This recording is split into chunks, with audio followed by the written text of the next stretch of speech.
Deci, eu am vecinul ăsta care își dă mereu drumul la cățel. Uitați așa. Prima dată la vreo 2 zile. Și problema e că cățelul ăla e rău. Spune-ne că nu mi-a prins pisică.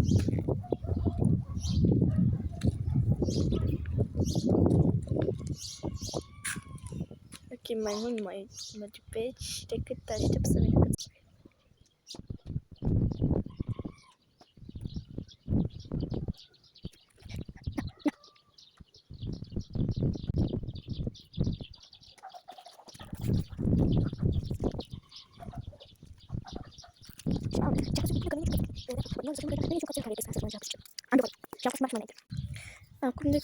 Acum decât o să aștept să mai vină din nou, uite, nu chiar pisică. Da.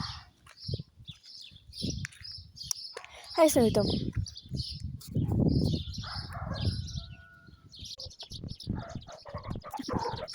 Ok, mă spune.